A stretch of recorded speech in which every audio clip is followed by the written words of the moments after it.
Late in January, I woke with a start in the middle of the night. It had snowed heavily the week before. Hip-deep drifts covered the roots of our oak tree, even in its sheltered position between Ashley's house and mine. Some large animal must have blundered into the hidden roots and branches. I could hear it crashing around in distress.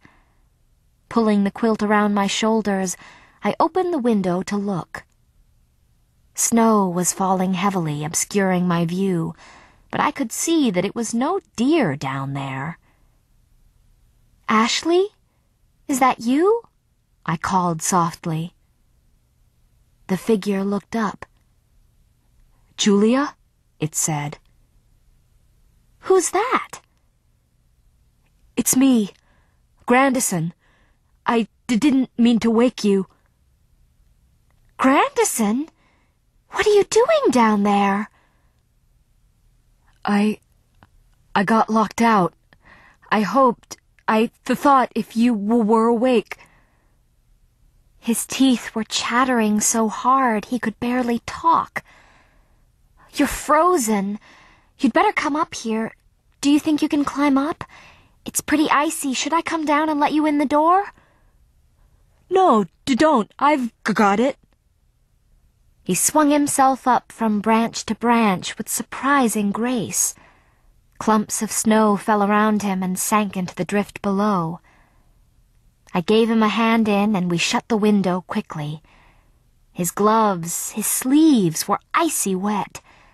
My room, though drier, seemed only a shade warmer than the air outside. He stood shivering by the window, dripping snow on the floor. Grandison Parr in my room. Parr in my room. And me in my fried egg pajamas, my nightcap like something out of The Night Before Christmas, my hair poking unevenly out of its braid, and my feet in fuzzy pink slippers, a gift from Amy, which I would have thrown away long ago if they weren't the only thing that could protect me from the demonic chill of the floor. I quickly took off my ridiculous nightcap and turned on the light. We blinked at each other. His face was red and white. "You're soaked. You better get out of those wet things," I said.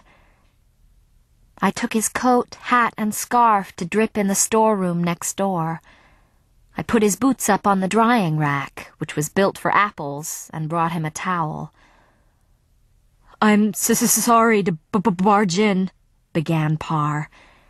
He could hardly talk through his chattering teeth. "I know, it's freezing in here," I said. I felt his arm. The sleeve of his sweater was wet. "I'll find you some dry clothes." I rummaged in my dresser and came up with clean sweatpants, t-shirt, and sweatshirt. For almost the first time, I was glad to be so tall. "There, I think these should fit. Go in there and put them on." When he came back from the storeroom, he was still shivering violently. His lips were blue. I handed him my quilt. Thanks, Julia. I'm sorry to burst in on you like this. I didn't mean to wake you." "What are you doing here, anyway?" I got locked out of campus, and it's pretty nasty out there. I didn't know where to go. You're an angel. Thanks for the dry clothes. I'll just wait here a little while until it lets up a bit, if you don't mind, and then I'll go back." "Go back? How will you get in?" "How? Oh, there's a place in the wall where I can sometimes get over. My hands were too cold when I tried to climb it before, but I'm warmer now." "Are you serious?" I said. "All the way back to Forefield in this snow? In your wet coat? You'll freeze to death. You'll never get over the wall if you didn't before. They have to unlock the gates in the morning, right? You'd better stay here until then." "Oh, no, now you're shivering," he said. "Here, take this back." He tried to put the quilt around me, but I resisted. "You need it more than I do," I said. I couldn't tell whether I was trembling from cold or from his nearness. "It's big enough for two," he said, wrapping it around both of us. Par's icy hand grew warmer on my shoulder. He smelled beautiful, like wet hair and tree bark and strength. My cheeks burned. I thought they must be giving off enough heat to warm the room, to warm the whole house. "Julia, I'd better go," said Par after a while. "I can't stay here all night. You need to sleep. I'll be fine."